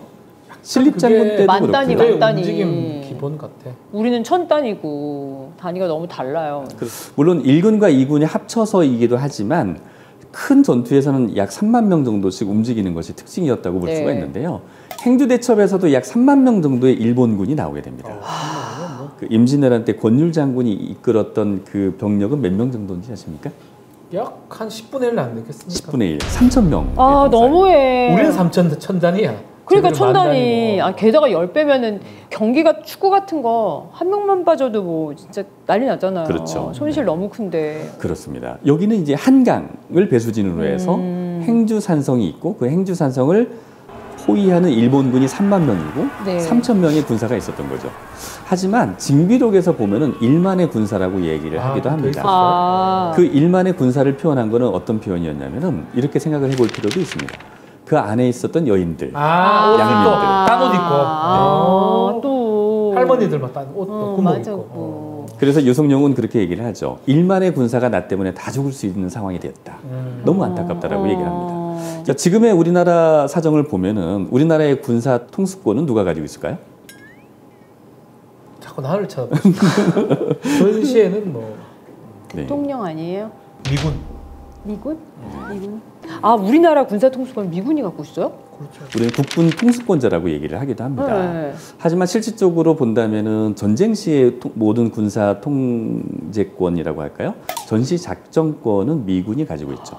미군 연합사령관이 대신하게 되어 있습니다. 그래요? 그런데 이때도 마찬가지로 명나라의 연합사령관이 이호성 장군이었는데 그때 선조가 역시 마찬가지로 전시 작전권을 이호성 장군한테 넘기게 됩니다. 우리나라 같은 경우는 6.25가 일어나자 이승만 대통령이 연합군 사령관이었던 메가드 장군에게 전시 작전권을 넘기게 된 상황이었었고요. 그리고 지금까지도 전시 작전권을 가져오지 못하고 있는 상황이죠. 평시 작전권만 가지고 있습니다. 그렇구나. 저는 평시만 살았어가지고 그런 줄 알았네. 평시만 살고 있긴 한데. 네. 몇 년 전에 우리가 전시에 준하는 사건이 있었죠. 연평도 포격 사건이었죠. 수십 명의 사람들이 건물 밖으로 몰려나와 웅성대기 시작합니다. 면사무소 뒤에 있는 군 탄약고 근처에서 폭발과 함께 흰 연기가 치솟습니다. 연평도 포격 사건은 우리가 종전 이후에 북한하고의 전투를 했다라고 한다면은 최초로 우리 본토에 포격을 했던 아주 중대한 사건이었는데요. 이때 북한은 대략 한 160여 발을 쐈다라고 하고 우리는 응사를 80여 발을 했습니다. 그런데 당시에 국방부 장관이 한 얘기가 아주 중요한 얘기를 했던 것이죠. 우리에게는 없다. 전투기의 미사일 발사 권한을 가지고 있지 않습니다. 라고 얘기합니다. 미군이. 물어봐야 그래서 돼요? 누구한테 물어봐야 되냐면 미국 연합사령관한테 물어봐야 됩니다. 라고 얘기합니다. 뭘 그래서 사실은 그때 응사를 하지 못했고요.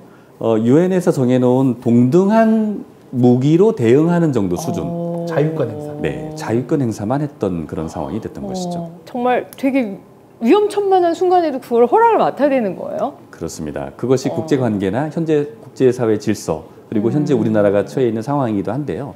그 당시에 임진왜란 때도 같은 상황이었다고 볼 수가 있습니다. 이호성 장군한테 군사 지휘권이 넘어가 있는 상태에서 이호성 장군은 일본과 강화 협상을 하면서 할지론을 핍니다. 그래서 일본하고 두 명나라의 장수 일부하고 협상하는 과정에서 조선은 배제가 되고 조선을 둘로 나누어서 일본이 반절을 가지고 일본 반절은 명나라가 가지겠다라는 할지론을 피게 됩니다. 그것이 바로 명나라의 어떤 총사령관이었던 송홍창 경락과 심유경 유격대장의 계략에 의해서 시작이 된 건데요.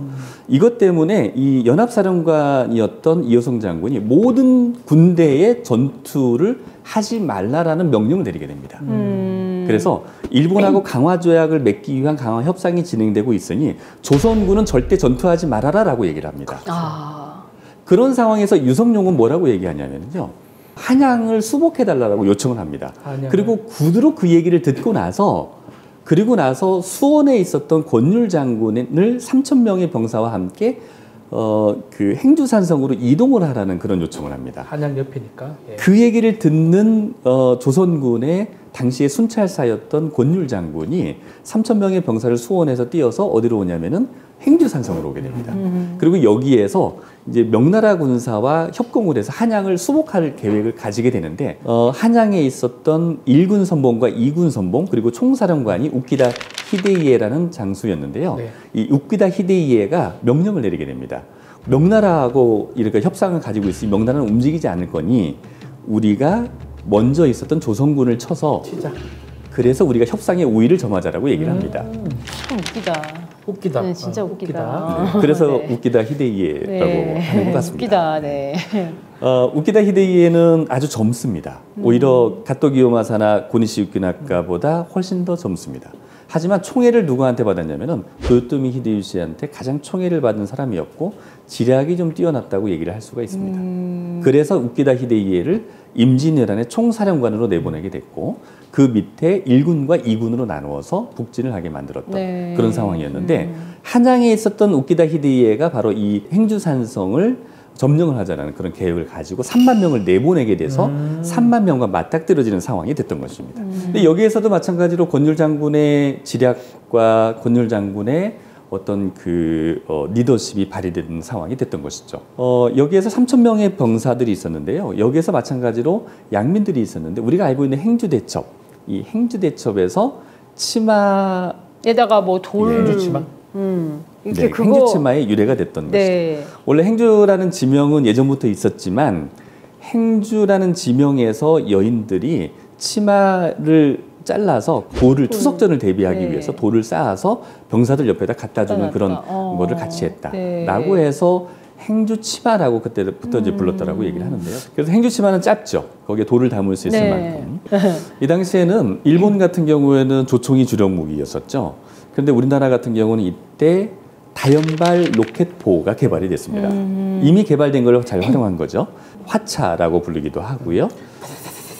네, 화살을 쏴서 그 안에서 화약에 의해서 나가게 되는데 이게 바로 다연발 로켓포와 같은 형태가 됩니다. 네. 그리고 이때도 비격진천내가 같이 사용하게 됩니다. 시한폭탄. 네. 그래서 이때 3만 명의 군대와 오랜 기간 동안 싸움을 하게 되는데 마지막에 전투를 하다가 우키다 히데이에가 부상을 입습니다. 웃기다 진짜. 웃기네.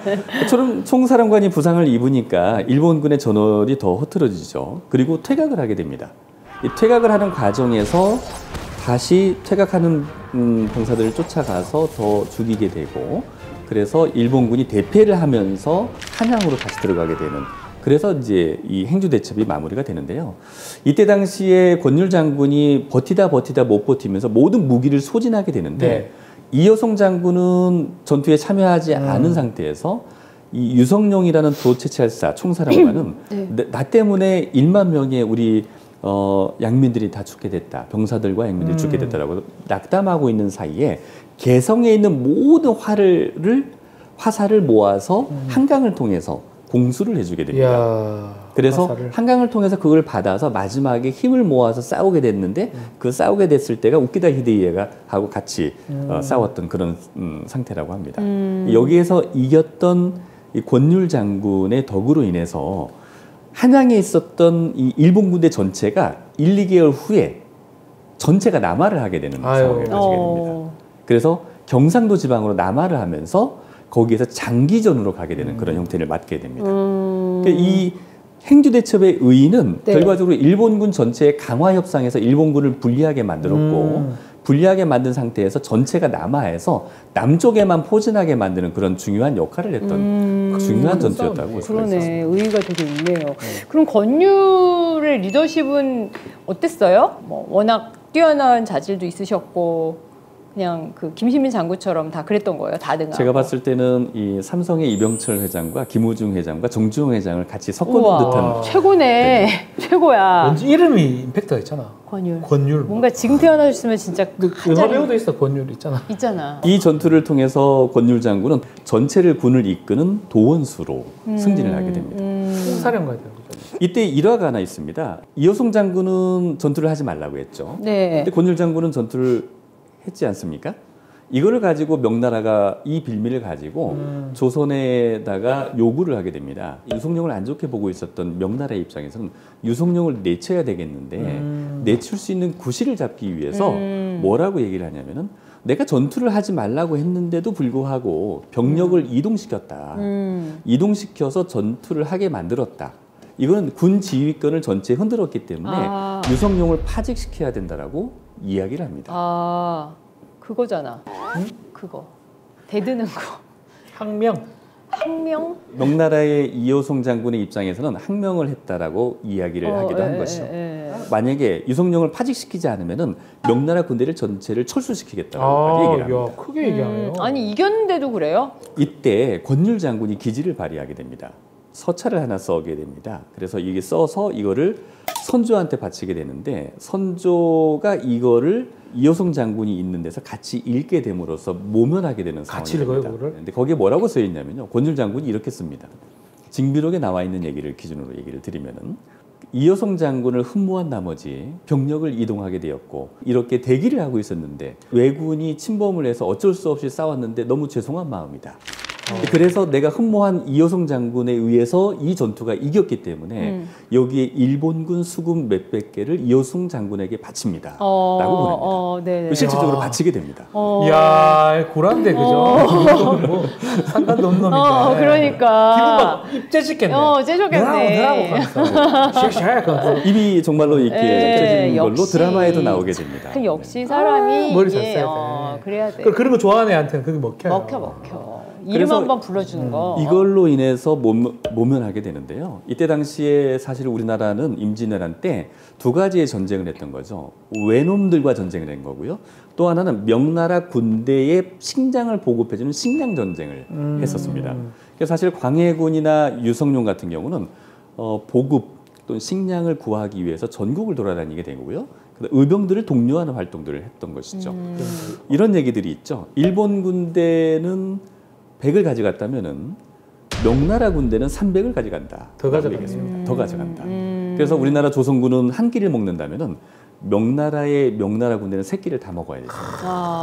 전쟁도 하지 않으면서.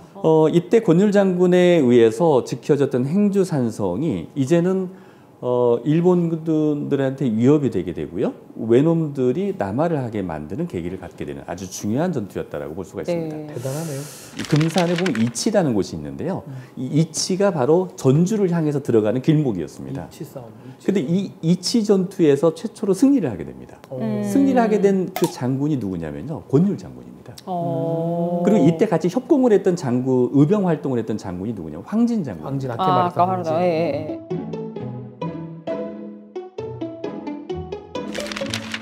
황진 장군과 이 권율 장군에 의해서 이치 전투에서 일본 군들이 패배를 하고 뒤로 물러나게 됩니다. 이게 있었기 때문에 한양에 있었던 병력들이 전라북도 쪽을 통해서 북쪽을 통해서 남진을 못하고 곡창지대를 맞게 된 전투가 이치 전투가 되고요. 남쪽에서는 진주성 전투에 의해서 일본군이 곡창지대를 들어가지 못하는 그런 의의를 가지게 됩니다. 황진 장군도 대단한 거죠. 주요 전투에서 드러난 인물 중에 하나가 황진 장군인데요. 임진왜란의 숨은 보배라고 볼 수가 있겠습니다. 이순신은 알지만 황진 모르잖아요. 그러니까요. 황진이 알잖아. 황진이.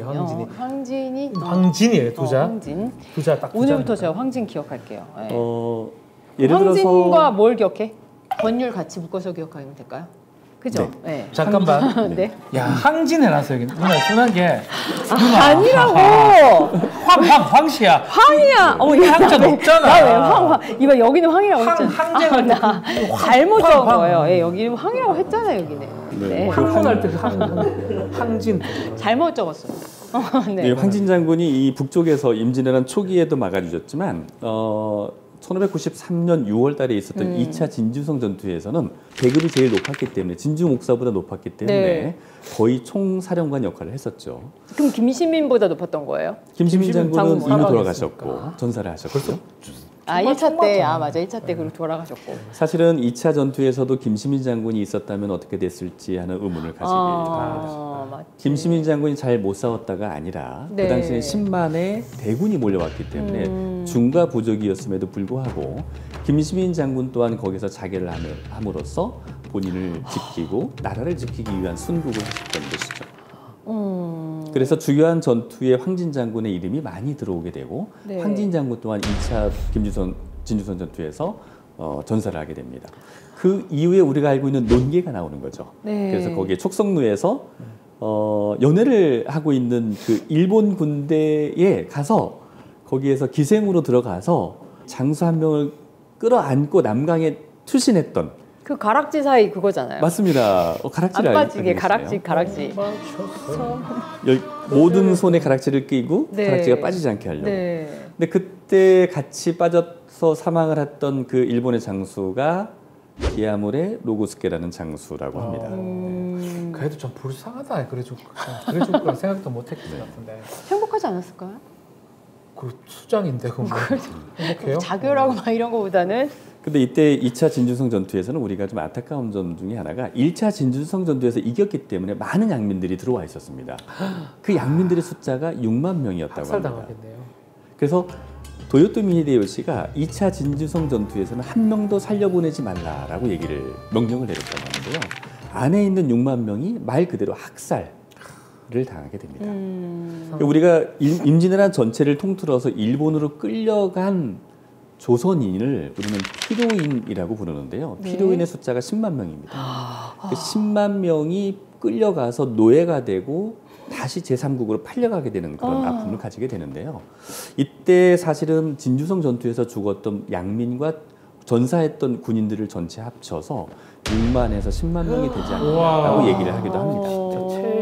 이번에 가장 중요한 2명의 장군의 리더십을 통해서 우리가 전쟁을 어떻게 막을 수 있었는지 그리고 경영학적으로 봤을 때 그들이 가지고 있었던 3,000명 그리고 3,800명의 소수의 정예 병사들을 어떻게 즉 3만 명 이상의 일본군과 대항을 해서 이길 수 있었던 전투였는지를 들여다봤는데요.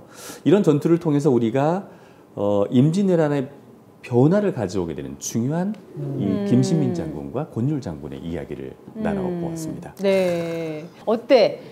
이제 그런 리더십으로 뭐 하나 세울 수 있을 것 같지 않아요? 뭘 세워요? 나 좀 회사 하나 이런 장군님들의 얼을 받들어 하나 리더십 좀 발휘해가지고 하나 해보면 어떨까? 회사 하나 만든다고요? 네. 못할까요? 누나는 그냥 지금 하는 거 하세요. 모르겠습니다. 예, 모르겠습니다. 우리가 전장세에서도 많이 얘기를 네. 하지만 사실 임진왜란 때에 겪었던 이 이군 선봉장 갓도 기요마사가 이 이후에 울산성 전투에서 되게 곤욕을 겪습니다. 되게 힘들어하죠.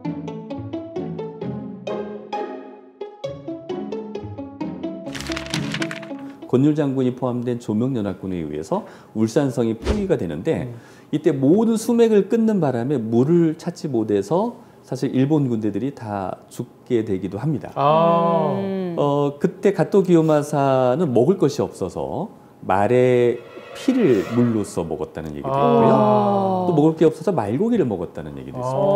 그래서 이 일본에 가보면은 구마모토 성이 있는데요. 이 구마모토 성이 세계적으로 가장 튼튼한 성 중에 하나라고 얘기를 합니다. 그게 가토 기요마사 성 같은데요? 맞습니다. 가토 기요마사가 여기에서 살아남아서 돌아가서 만든 성이 구마모토 성인데요. 이 구마모토 성을 만들 때 있었던 사람들이 조선의 피로인들이 많이 가서 만들었습니다. 그리고 이후에 끌려갔던 피로인 중에 유명한 분 중에 한 분이 강항이라는 분인데요. 강항이요? 네, 우리나라의 문신입니다. 이 강항이라는 분이 일본을 끌려가게 되는데 그때 일본에 가서 승려를 한 분 한 명을 만나게 되는데 그 만난 승려와 필문필답을 나누게 되고 내가 조선으로 돌아가지 못하고 여기서 자결을 해야 되는데 자결할 수도 없다라고 얘기를 합니다.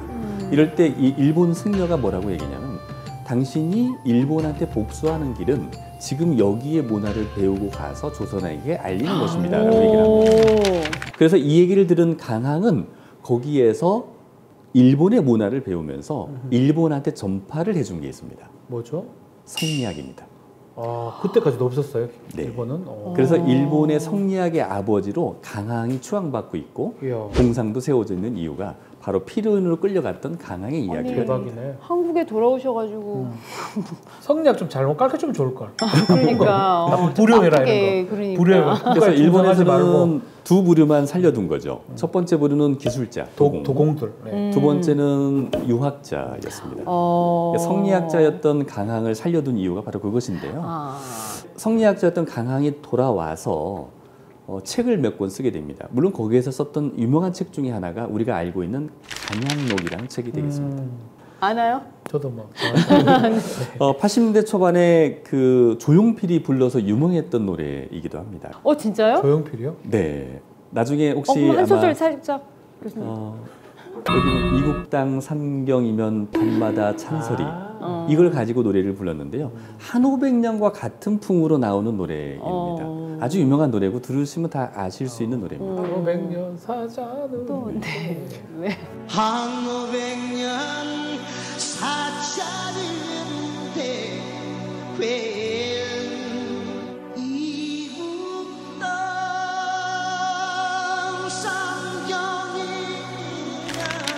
삼경이란 이때 기술이 없었던 모든 선비들, 네. 양민들은 어떻게 되는지 아십니까?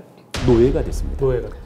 그리고 노예로 제3국으로 팔려가서 유럽으로 나가게 됩니다. 유럽까지 가요? 그렇습니다. 이때 당시에 사실은 일본이 조총 기술을 누구로부터 받았냐면 네덜란드로부터 받았거든요.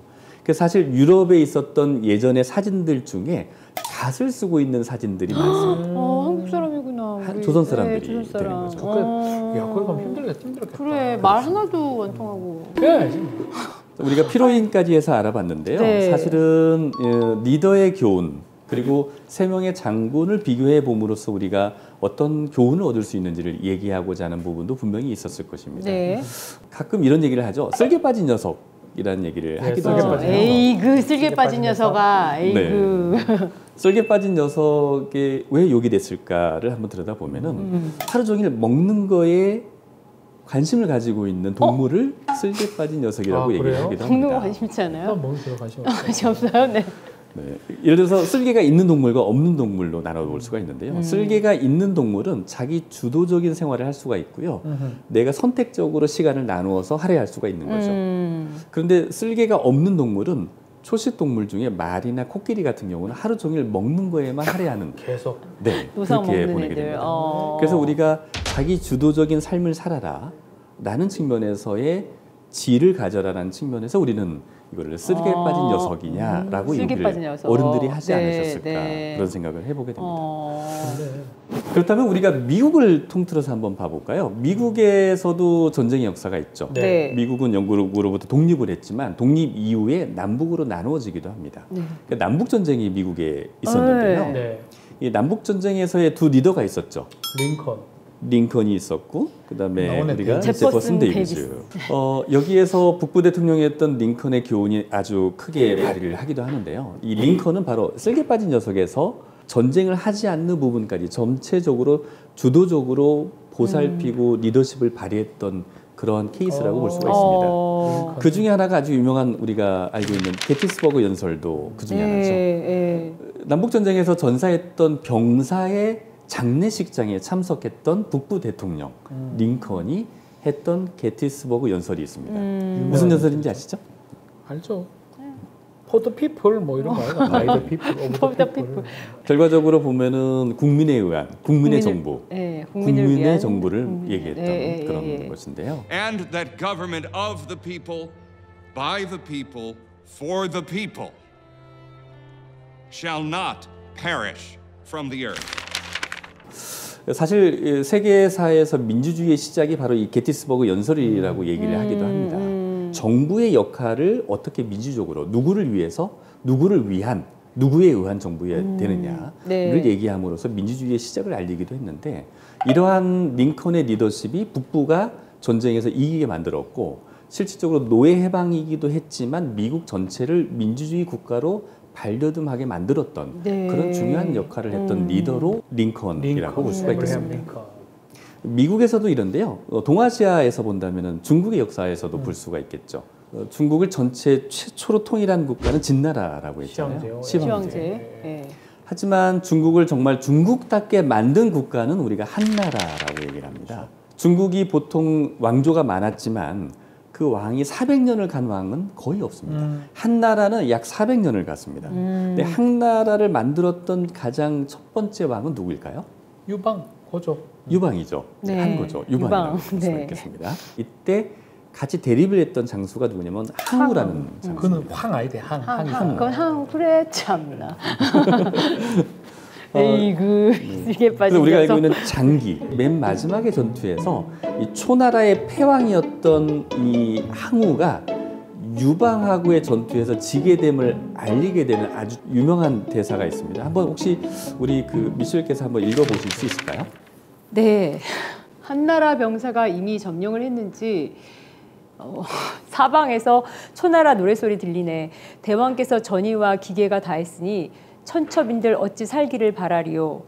라고 밑에는 그렇죠. 한문이라 제가 이제 읽지 않겠습니다. 네. 네. 그래서 여기에 있었던 아주 유명한 그 항우의 여인이 우희라는 여인입니다. 네, 네, 네. 그 우희라는 여인이 항우한테 했던 이 시를 읽고 나서 마지막에 술을 따라주고 자결을 하게 됩니다. 자결했다. 네. 그러면서 이 사실은 이 초나라와 한나라의 싸움에서 초나라가 멸망을 하게 되고 한나라가 네. 전체 한나라를 통일하게 되면서 유방이 건국한 나라. 우리는 이렇게 알려져 있죠. 한나라. 이때 유방과 항우를 비교해 보면은 유방은 자기 주도적인 삶을 살았던 것 같아요.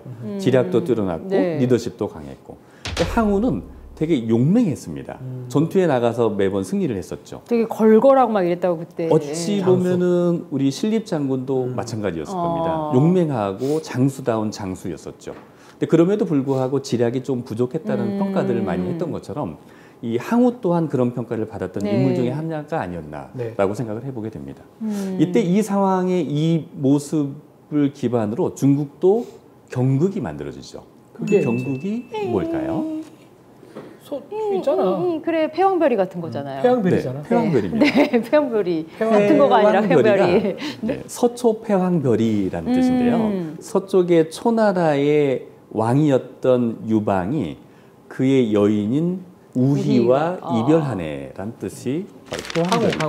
그럼 장구경이 그 우희의 역할을 그렇죠. 했던 거예요. 여자 역할. 맞습니다. 네. 네. 그렇게 해서 나왔던 것이 폐황별이라는 경극이 되겠죠. 네. 일본에서는 이 사실은 목구소라는 것이 사실 임진왜란 이후에 나오게 됐던 네. 그 요괴라는 걸로 표현이 되기도 했지만 한나라에서 본다면은 그 당시 중국에서는 이 두 장수의 이야기를 기반으로 해서 이렇게 새로운 그 경극이 만들어지기도 했다고 볼 수가 있겠죠. 그렇다면 우리가 미국을 통해서 링컨과 제퍼슨 데이비지의 리더십을 비교해 봤고요. 그 중국의 당시에 그 한나라를 세웠던 유방과 항우의 이야기를 좀 비교해 봤는데 비교가 적절했을지는 모르겠습니다만은 우리가 이 역사적인 배경에서 어떻게 하면은 어떤 리더십을 가지고 어떤 지략을 가지고 어떤 전략을 가지고 임해야 이길 수 있느냐를 우리는 역사를 통해서 알아볼 수가 있는 중요한 사실이 아니었나 생각을 해보게 되고요. 네. 하나를 더 말씀드린다고 한다면은 우리 그 세 장군 모두 다 훌륭하신 분들이죠. 네. 조선을 위해서 우리나라를 위해서 본인의 목숨을 아끼지 않고 싸움에 나가서 전사하신 분들이라고 볼 수 있는데 결과는 사실 크게 달라진 것도 사실입니다. 이 결과를 가지고 평가를 하고 우리가 다시 이러한 것들이 반복되지 않게 만드는 그런 지혜가 필요할 시점인데요. 조선의 역사 그리고 현재 동북아시아의 역사를 한번 들여다본다면은 세계에서 군사 대국 중에 1위가 어디죠? 미국이라고 할 수 있죠. 미국이 1년의 국방 예산이 1000조에 가깝습니다. 1000조. 천조국 진짜. 천조국. 우리나라 1년의 그 전체 예산이 600조거든요. 미국은 1000조만 국방 예산입니다. 네. 그렇다면 중국은 몇 조 정도의 국방 예산을 쓸까요? 또 많이 쓸 것 같긴 한데 미국보다 적겠죠. 그렇죠. 중국이 최근에 약 300조 가까이 쓴다고 합니다. 일본은 얼마를 쓸까요? 일본은 뭐 중국보다는 적을 중국보다는 것이고. 적겠죠. 네. 하지만 병력이 우리보다 적은데도 불구하고 국방 예산은 우리보다 많습니다. 대략 66조 정도를 쓰고 있습니다. 2023년 기준으로. 그럼 2023년 기준으로 해서 우리나라는 얼마 정도 쓰고 있을까요? 한 20-30조 되지 않나요? 20조 정도? 우리나라가 2023년 기준으로 57조 정도 편성이 되어 있습니다. 네. 꽤 많이 쓰다, 적게 쓰는 그래도. 건 아니죠. 네. 그렇다면 세계에서 가장 군사력이 높은 지수로 본다면은 일부 어떤 여러 가지 군사력 평가하는 거에 따라 달라질 수는 있겠지만 공신력 있는 기관에 의해서 평가된 걸 보면은 1위가 미국이죠. 2위가 네. 러시아, 3위가 중국, 그리고 5위가 어딘지 아십니까? 5위가 일본입니다. 6위가 의외로 한국입니다. 그래서 세계 밀리터리 파워를 보면은 6위가 한국으로 돼 있는데 이게 재래식 전투를 기준으로 하고 있습니다. 핵무기를 뺀 재래식 전투를 보고 있습니다. 근데 이렇게 동북아시아에서 보면은 일본도 군사대국이죠. 중국도 군사대국이고요. 네. 러시아도 군사대국입니다. 미국이 사실 동맹으로서 우리를 도와주고 있지만 따지고 본다면은 1904년도에 있었던 포츠모스 회담을 돌이켜 보면은 우리나라가 결국에 모든 국가들은 본인들의 국가의 이득에 의해서 결정을 한다라는 것을 우리는 알 수가 있습니다. 네. 근데 그런 것들을 보면은 우리나라가 가지고 있는 지정학적인 역할, 그리고 주변의 강대국들 사이에서의 우리나라의 상황들, 북한하고의 대치를 하고 있는 것들, 또 하나는 그 당시에 420여 년 전에 있었던 그 당시의 상황과 지금의 상황을 돌이켜 보면 크게 달라 보이지는 않는데 하나의 변화점이 있다면 그때보다는 국방력이 더 강화가 돼 있다는 것이죠. 6등이니까. 그렇습니다. 세계사적으로 본다면은 세계 2차 대전을 사실 독일이 일으키면서 맨 먼저 공격했던 국가가 폴란드였습니다. 네. 이 폴란드 같은 경우는 사실 중립 외교를 하고 있었거든요. 중립국가이라는 얘기는 군사력이 더 없었을 수 있습니다.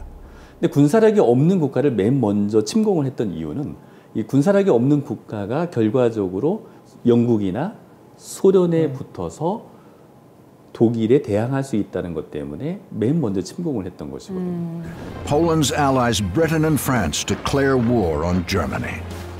Countries in the British Commonwealth like Australia, New Zealand and Canada follow. 그런데 반면에 군사력이 강한 국가들은 오히려 자기 편으로 만들려고 하는 그런 것들이 많았습니다. 그런 것들로 본다면 현재 우리가 다시 400여 년 전에 있었던 것들을 아픔을 겪지 않으려면은 어떻게 해야 되느냐를 다시 본다면은 우리 입장에서도 강력한 군사력과 경제력을 바탕으로 해서 우리나라를 지킬 수 있는 힘을 가질 때, 그럴 때 우리가 지켜질 수 있지 않겠느냐라는 교훈을 생각해 보게 된 거고요.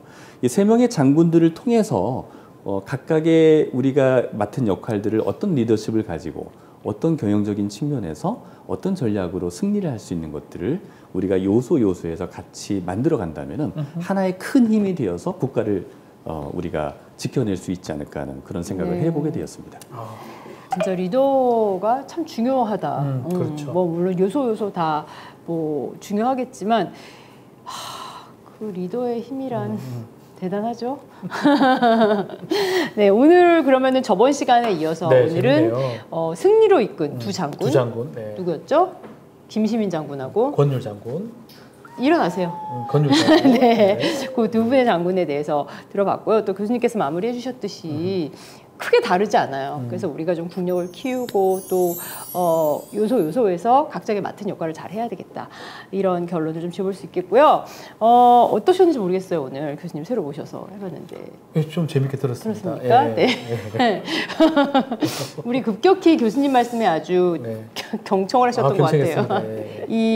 아시죠? 조태권 누르시고 또 우리 학생분들 안 오시면 아시죠? 구독자 우리 느는 거 봐야 돼. 네, 구독 늘 것 같아요. 네. 여러분께 많은 도움을 드렸길 바라고, 그리고 다음 시간에 또 재밌는 주제로 찾아올게요. 여러분 안녕. 감사합니다. 감사합니다.